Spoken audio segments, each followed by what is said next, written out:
Hoy en Torres Gotay entrevista la senadora Ana Irma Rivera Lacén, candidata a comisionada residente en Washington del Movimiento Victoria Ciudadana y la Alianza.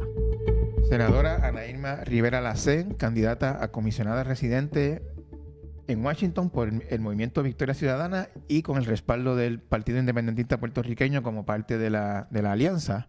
Encantado, senadora, de tenerla en este espacio conmigo. Muchas gracias, encantada de estar aquí. Luego de unos años que me entrevistaste cuando empecé mi carrera de senadora. Así es.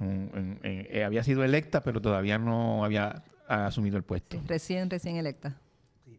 Senadora, usted, pues, lo invito como candidata a Washington de Victoria Ciudadana y con el respaldo del PIB, o candidata de la Alianza. Sin embargo, la presencia suya en la papeleta todavía está bajo amenaza, con un pleito que está ahora mismo ante la consideración del Tribunal Supremo, presentado por varios candidatos del Partido Popular, al que se unieron después candidatos del PNP, impugnando la presencia de ustedes en la papeleta porque no recogieron endosos. Mi primera pregunta es la siguiente. Desde el Victoria Ciudadana y en alguna medida también desde el PIB, se han hecho señalamientos sobre los tribunales, sobre los jueces del bipartidismo, la defensa del bipartidismo, etcétera. Se habla de que en el Tribunal Supremo, que es el que tiene en sus manos esta decisión en este momento, pues hay jueces afines al Partido Nuevo Progresista o al bipartidismo. Y yo quería preguntarle si usted tiene la confianza de que el Tribunal Supremo tomará una decisión conforme a derecho y no a otros criterios. Yo tengo que decirte que yo espero que así sea. Por el bien de no solamente la justicia, sino de la transparencia y de que la gente en Puerto Rico mantenga la fe en nuestras instituciones, en este caso de los tribunales. Fíjate que esa misma pregunta también se hacía no solamente en el tribunal de instancia, sino cuando se fue al apelativo. Y mucha gente pensó que el apelativo quizá iba a definir su posición de una manera distinta a lo que finalmente se hizo. Así es que fue distinto a lo que mucha gente esperaba, quizás pensando en posiciones de partido. Yo pensaría que en el Supremo debería también decidirse en estricto derecho, como sucedió en el apelativo. Y de hecho, yo utilizo las palabras de uno de los propios jueces del Tribunal Supremo cuando dice que no hubieran acogido la solicitud de ver el caso en el Supremo y le dice a otras partes en el Tribunal Supremo que están en un asunto histórico y que espera que sepan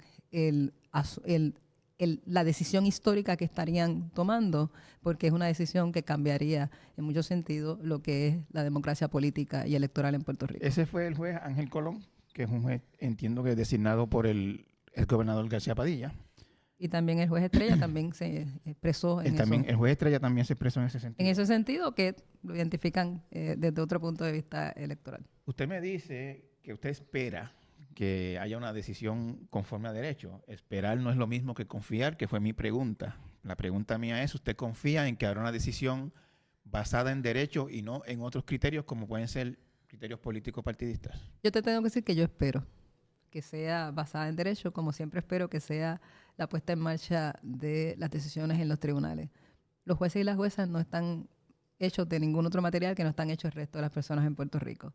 Eso incluye hasta prejuicios. O sea, y cuando la gente se sienta en esos puestos y ve los casos, debe abstraerse de posiciones personales, pero sabemos que eso no es tan fácil de hacer.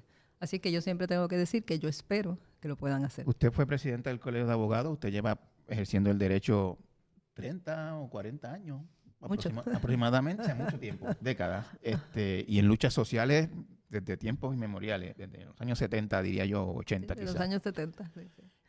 O sea, que usted conoce bien el funcionamiento del Tribunal Supremo, usted conoce bien el funcionamiento de la comunidad legal en Puerto Rico. ¿Usted cree que es merecida esa fama que tiene ese tribunal de tomar decisiones partidistas?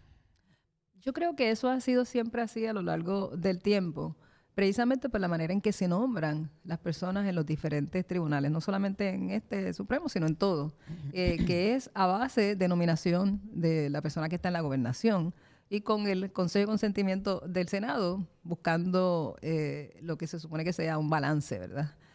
Una persona, un poder domina, el otro evalúa, para que sea una posición Pero balanceada. históricamente en Puerto Pero Rico, tú salvo sabes, algunas excepciones, el poder del Ejecutivo y el Legislativo son por eso son el mismo, entonces la gente lo que está mirando es si las personas que se sientan en los diferentes puestos en la judicatura pueden ir por encima de su trayectoria o su pertenencia o su preferencia de algún partido político, se pongan la toga y miren los casos desde otro punto de vista, que debe ser lo que le llamamos tener esa mirada judicial, que pueda ver los casos en derecho, como se le presentan, y impartir justicia. Pero igual que te digo eso, te digo, independientemente de los jueces o las juezas, que el derecho nunca es neutral. ¿Por qué? Porque nunca va a ser neutral, porque la gente tiene diferentes maneras Claro. de filtrar las cosas como las va a ver. Pero siempre esperamos que se mueva hacia la equidad. Y cuando yo digo que se mueva a la equidad, es que las cosas se vean de acuerdo a lo que se necesita y que la justicia se dé de acuerdo a lo que cada parte necesita.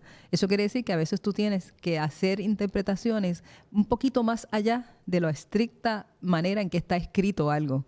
Y eso es lo que se llama precisamente tú tener esa mirada más abierta y poder hacer justicia a base de equidad y poder interpretar, la palabra interpretar, el derecho buscando hacer justicia. El caso nuestro puede estar ahí también. Bueno, en el caso de ustedes, Puede estar ahí también. los que hemos visto, ¿no? La ley, el reglamento, lo que está en disputa aquí, pues uno puede decir que está sujeto a distintas interpretaciones. No estamos bregando aquí con un estatuto o con un artículo de ley que está taxativamente súper mega claro. Hay Por ambigüedad. eso te dije todo eso y te dije, el caso nuestro puede estar ahí. Por eso le digo, o sea que, digamos, Requiere un ejercicio. Requiere un ejercicio de mirada, de balance, incluso de mirada y balance de derechos constitucionales. Exacto. Sin embargo, lo que está en juego aquí es, en pocas palabras, la existencia del Movimiento Victoria Ciudadana, un partido que sacó 170 y pico mil votos en su candidatura a la gobernación. Somos actualmente la tercera fuerza política en términos Exacto. de número. Yo no tengo la menor duda que todo lo que están haciendo estos demandantes y partes interventoras es tratando de sacarnos de la papeleta. Fíjate que lo que tú acabas de decir es precisamente uno de los derechos que yo te estoy diciendo. Ese es el derecho a la libertad de asociación, en este caso los partidos políticos. Y está el derecho a la libre expresión, que también se ejerce mediante el voto. Hay un balance que hay que mirar ahí sobre cómo tú vas a proteger esos derechos frente a personas que están diciendo que se les ha causado un daño porque su partido, en el caso del Partido Nuevo Progresista, el Partido Popular, escogió primarias. Y que el daño se lo causa otra organización política que escogió un método alterno que no requiere endoso. Entonces, ahí tenemos un absurdo, ¿verdad? De tratar de decir que el otro partido te causa daño, cuando yo honestamente pienso, si vas a demandar algo, demanda a tu propio partido, que fue que escogió la primaria. Fuimos a las elecciones en el 2020 con un método alterno. La ley tiene algunos cambios, pero básicamente se queda igual en términos de que reconoce el método alterno, que no habla de endoso, y reconoce las primarias. ¿Y qué dice de método alterno? Pues eso le toca a cada partido organizarlo. Igual que las primarias, las organiza cada partido, pero al tener fondos públicos y costarle al pueblo de Puerto Rico, pues tiene otro tipo de reglamentación, incluyendo recoger endosos, que entonces tiene otra reglamentación aparte. Esa es su interpretación, senadora. Hay otras interpretaciones, como las que tienen los demandantes, la que tuvo el juez Cuevas, que vio el caso por primera vez. O sea, lo cual quiere decir que realmente no es un pleito, digamos, del todo frívolo, que tiene una base. Aunque usted no esté de acuerdo con esa base, hay una base en lo que dice un reglamento de que para no recoger endosos tiene que presentar el candidato único antes del 30 de diciembre, si mal no recuerdo.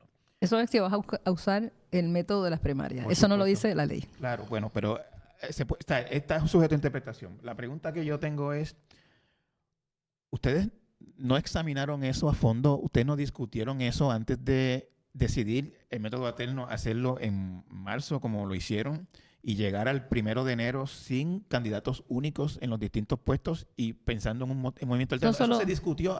Mira, no solo se discutió, sino que se sometió el reglamento a la Comisión Estatal de Elecciones, que lo avaló con el calendario. Y nadie levantó una bandera. Nunca, eso inclusive. Ni siquiera dentro del partido.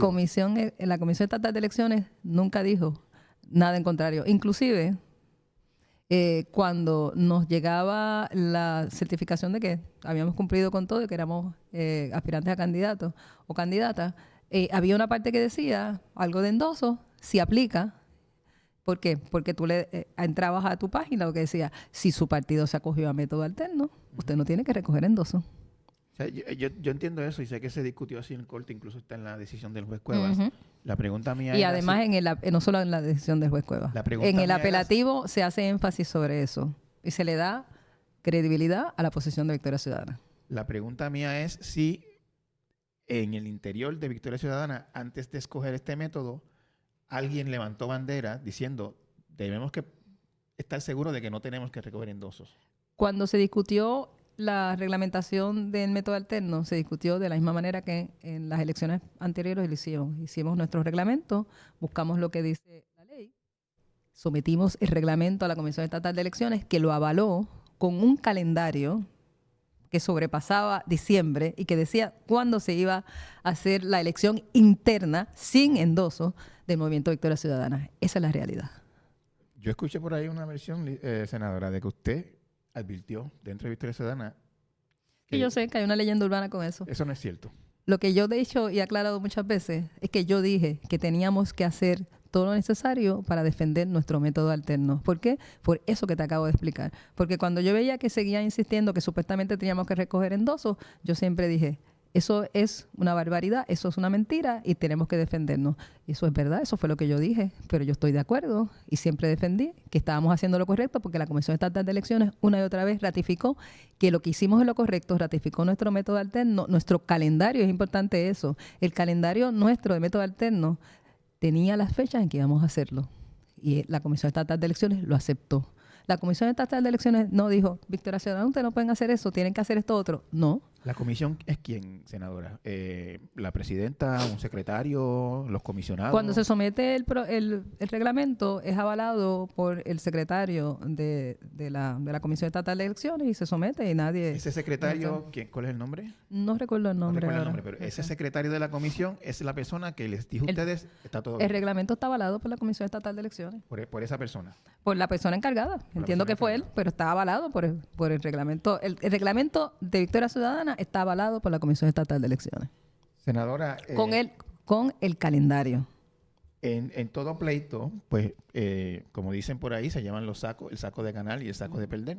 En este caso, no sería improbable, insólito, inaudito que pierdan este pleito. Hay una posibilidad por diferentes razones de que lo pierdan. ¿Qué va a pasar con Victoria Ciudadana? Quiero entrar en el partido primero, antes de entrar en su situación particular. ¿Qué va a pasar con Victoria Ciudadana si pierden este pleito? Yo no voy a entrar en eso contigo porque precisamente eso es el tipo de cosas que no hemos estado discutiendo en términos públicos. Al interior de Victoria Ciudadana tenemos todo tipo de conversación. Pero cuando tengamos el resultado del pleito, ese será el momento de discutir abiertamente lo que tú me estás preguntando. Lo que yo sí te puedo decir es que vamos a estar en la papeleta de la manera que sea. Y no creo que decir que sería insólito que perdamos el caso por usar la palabra que usaste. Yo creo que insólito para la historia de Puerto Rico y político sea decir que mediante un caso como este que tú acabas de decir, donde si hay dudas debe ser a favor de la democracia, a favor de la intención de que los electores tengan el derecho a votar, a favor de que los partidos políticos tengan el derecho a escoger sus candidatos y sus candidatas como entiendan que deben hacerlo. Lo insólito sería ir en contra de eso y a favor de limitar las posibilidades democráticas. Eso es lo que a mí me parecería insólito. Bueno, pero sería insólito también. Yo estoy de acuerdo en que desaparezca un partido por un dictamen judicial, especialmente en un pleito, como yo he escrito, que está sujeto a interpretaciones, que no es una ley así como súper mega clara. Es una cuestión que se puede interpretar de una u otra forma. Que intenten desaparecer un partido, que no, las cosas no son así tampoco. Pero cuando baje la decisión que sea, yo imagino que tú me vas a llamar y yo tendré una conversación contigo. Claro. En su caso particular, de candidata a Washington con el respaldo del PIB, lo que ha sonado por ahí es que si este pleito se pierde, el PIB la recluta como candidata. Vamos a ubicar bien eso. Yo soy candidata de Victoria Ciudadana como parte de una alianza con el Partido Independentista Puertorriqueño, donde hemos acordado que Victoria Ciudadana va a apoyar en esa alianza la candidatura del compañero Dalmau y la gente del Partido Independentista en esa alianza va a apoyar mi candidatura a comisaría residente. esa papeleta, sea física o no, como la querramos poner, es una papeleta que existe, porque esa es la papeleta, esa es la visión que tenemos. Ese es lo que llaman en inglés el ticket. Ese es el ticket. Así es que, cómo el ticket cómo el ticket lo tendrá la gente. ¿Qué etiqueta o color tenga el ticket? Eso. Lo veremos después de que salgamos de este caso. Yo entiendo por algunas cosas que ha dicho el licenciado Juan Dalmau públicamente y con esa conversación suya que lo que está sobre la mesa es reclutarla a usted como candidata del PIB. Yo sé que ellos han hecho una serie de expresiones y yo creo que es importante que las hagan, pero lo que está sobre la mesa en este momento es que la candidatura mía va a ser para comisaria residente, no importa con o sin las amenazas, las acciones que puedan tener las personas que sin duda tienen miedo a la alianza. Eso va a estar en las elecciones, la gente va a poder votar por mí como comisaria residente. Senadora, usted aspira a ir a Washington y yo le digo con mucha franqueza, siempre me he preguntado, usted es independentista, no oculta eso, ¿qué haría un independentista como comisionado residente? Porque los comisionados residentes van a solicitar fondos federales, a incluyenos en este programa o en aquel programa, danos tal incentivo, danos la estadidad en el caso de los estadistas, mejora el ELA en el caso de los estadolibristas. ¿Qué hace un independentista en Washington? Mira, este es un buen momento para sacar algo. Voy a dar aquí lo que yo voy a hacer en Washington. Ajá. Esto lo leerá la gente cuando usted lo reparta por ahí, pero... Aquí te voy a decir, pero es bueno para que se vea. Cuando yo acepté esta nominación, yo me imagino que cuando tuviste que yo dije que iba a aceptar ser candidata para comisaria residente, debes haber pensado, ¿qué le pasa a Irma? Porque un poco en esa línea que me estás diciendo. Yo creo que exactamente lo que tengo que decir es lo que no se puede ir a Washington. La gente no puede estar pensando que a Washington, un puesto como el de comisaría residente, se va solamente a buscar fondos o solamente a buscar una de las opciones de estatus. Yo creo que a Washington, en términos de estatus, se puede ir y se debe ir a buscar un proceso de descolonización que puede incluir, obviamente, la manera en que entendemos que tiene que ser con la información necesaria en cada una de las fórmulas descolonizadoras para que la gente en Puerto Rico pueda decidir democráticamente, de manera informada y de manera vinculante en términos del Congreso de Estados Unidos. Muchas veces hemos hablado de la Asamblea Constitucional de Estatus, pero básicamente es esa fórmula de proceso de descolonización. Una persona como yo va para eso, no va para apoyar o para empujar una fórmula de estatus, sino para un proceso que la gente en Puerto Rico realmente, de una vez y por todas, pueda iniciar un proceso de esa naturaleza. Ese proceso, senadora, lo han estado buscando los que han sido comisionados residentes populares y PNP por más de 30 años, toda la historia realmente, pero bastante. Cuando esto ha cogido de verdad fuerza o un tremendo auge fue después de aquel proceso 89 al 91, el famoso proceso aquel de Benny Johnston. De allá para acá ha habido 5 plebiscitos, si mal no recuerdo. Sin ninguna consecuencia porque no han sido procesos ni vinculantes ni serios. Por supuesto. Pues entonces eso es lo que el pueblo de Puerto Rico merece, un proceso serio. Mi pregunta es, ¿qué usted haría o que usted cree que puede hacer que logre ese proceso vinculante que nadie más ha logrado hasta ahora? Bueno, precisamente iniciar una conversación seria sobre este proceso, donde la gente que escuche no esté escuchando que de Puerto Rico va una persona a sentarse allí que está prometiéndole a Puerto Rico que va a traer, qué sé yo, una fórmula en 5 años, por usar un término. Sí, el nuevo término. Tú dices eso en Puerto Rico y vas a Washington y te vas a sentar frente a otra persona que posiblemente sabe lo que dijiste en Puerto Rico y la otra persona, ¿qué va a hacer? Te va a mirar, ¿por qué me estás diciendo a mí una cosa distinta a la que le dijiste allá? El proceso tiene que ser transparente.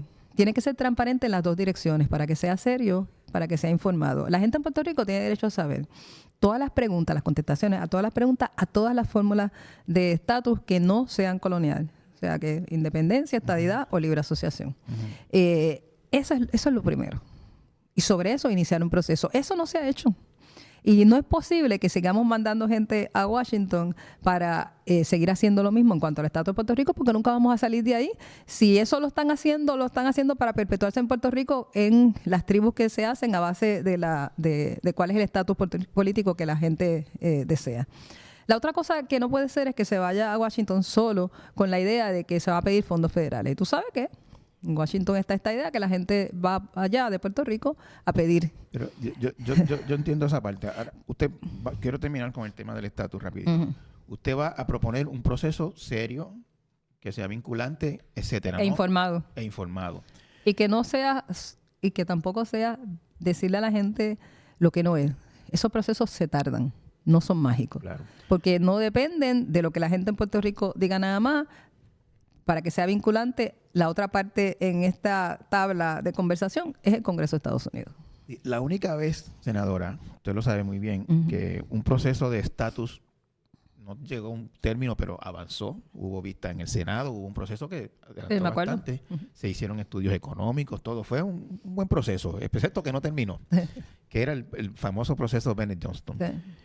Eso yo creo que se logró avanzar porque fueron todos, o sea, los tres partidos de aquel momento fueron juntos, hicieron una carta, Rubén Berrío, Baltasar Corrada y Hernández Colón, y después cambió en el PNP a Romero Barceló, pero estaban todos juntos, no estaban torpedeándose. ¿Usted invitaría a otros partidos a ser parte de esa petición que usted va a hacer?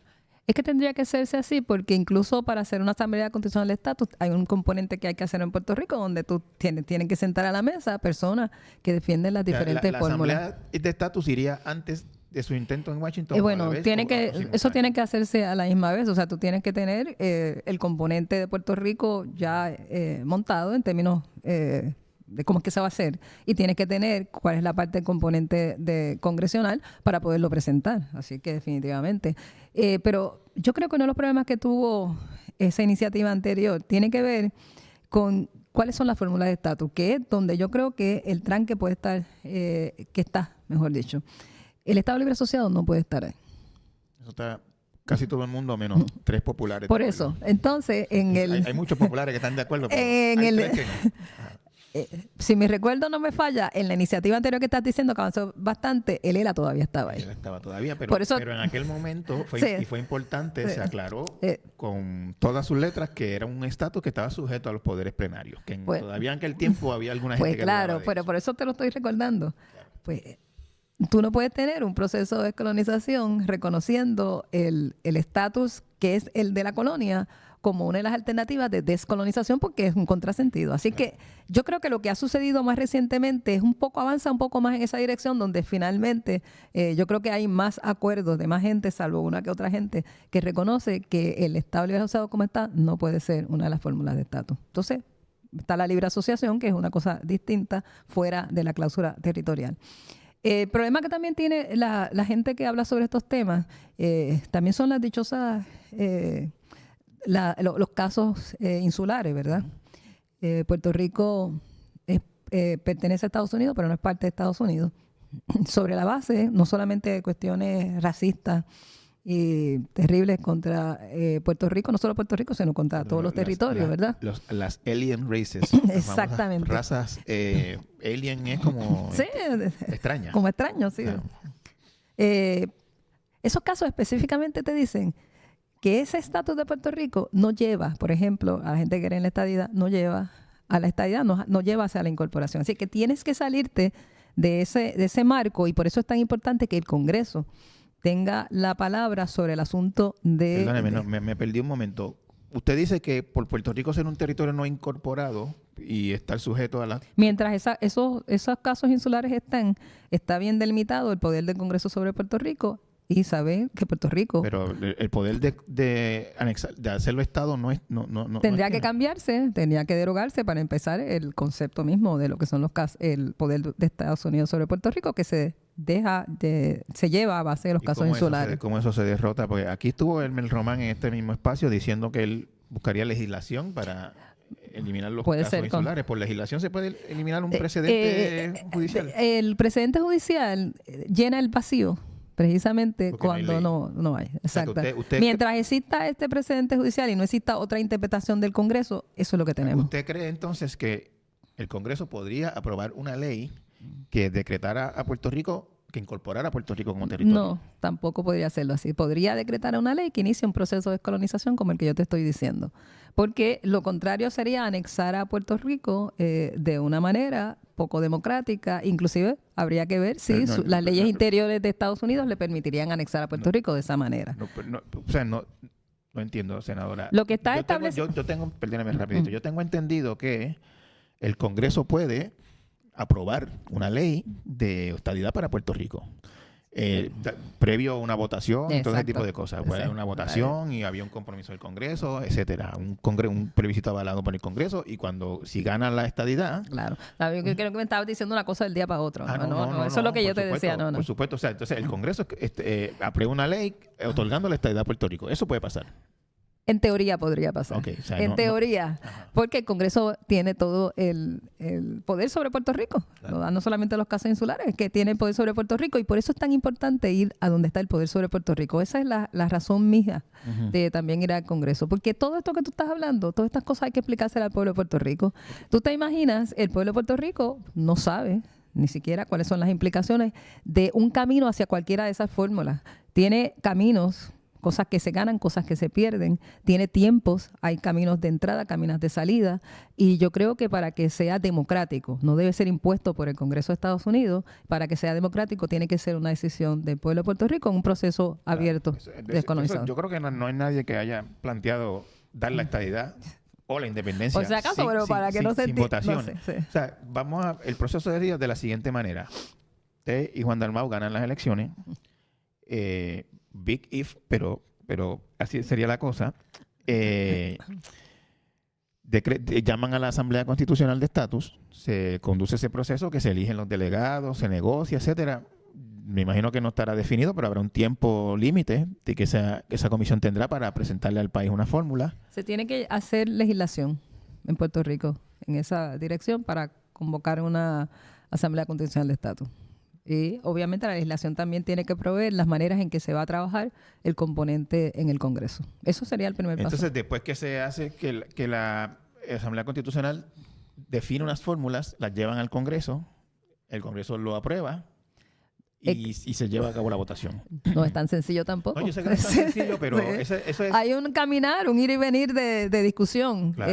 Que como en el ideal... Usted le llevan su propuesta de... En el ideal, pues tiene que haber conversaciones. Claro. Pero yo lo que no quiero es que la gente que escuche tu programa piensa que eso es lo que yo voy a hacer a Washington nada más. Eso yo estoy de claro con eso. Eso no es lo que yo voy a hacer. Estoy matando esta discusión y nos queda poco tiempo. Eso es una de las cosas nada más que yo voy a hacer. Obviamente, con el tema de la... ¿Cuál es su prioridad aparte del estatus? ¿Qué es lo primero que usted quiere hacer? Cambiar precisamente en la mente de la gente lo que hace una persona que está en la comisaría residente en Washington, porque esa es la voz de Puerto Rico en el Congreso. No tiene voto precisamente por la naturaleza de su puesto mismo, que refleja lo que es Puerto Rico, ¿verdad? Lo que es Puerto Rico hasta de tiempos de España, que también tenía una posición similar a esta.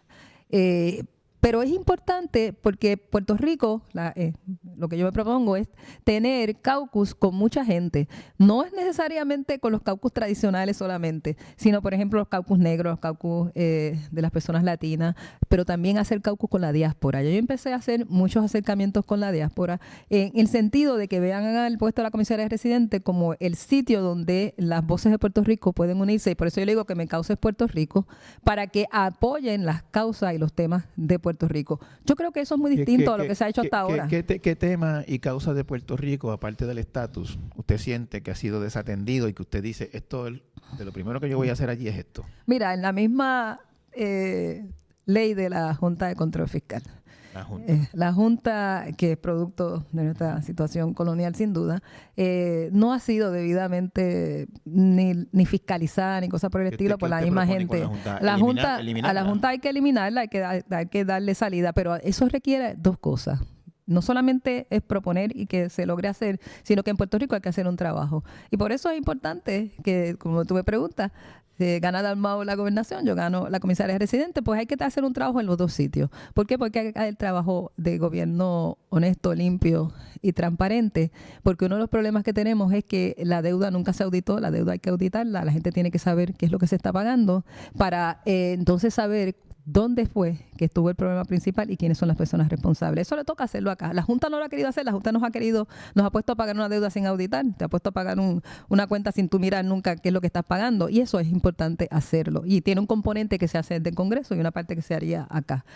También los fondos federales, que yo creo que son derechos que tiene la gente en Puerto Rico, es importante que la persona que esté en Washington no solamente ayude, vele, porque se asignen a Puerto Rico. Hay que cambiar la mirada de cómo cuando llegan a Puerto Rico hay que seguir el dinero. Hay que seguir el dinero para que se sepa en qué se usa, cuándo se usa y quién es que realmente se está beneficiando. Caer en un pote y nadie sabe qué pasa. Esa es una gran diferencia, ¿verdad? Y eso es responsabilidad de la persona que también está en Washington. No es meramente decir, mire, yo logré tal cosa. No.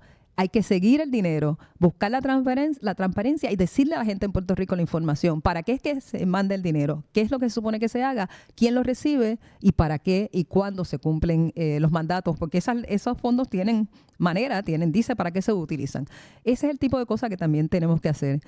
Sin duda tenemos que promover desde allá y acá el desarrollo económico de Puerto Rico, porque no puede ser que la gente de Puerto Rico piensa que en Puerto Rico todo se va a hacer por los fondos federales.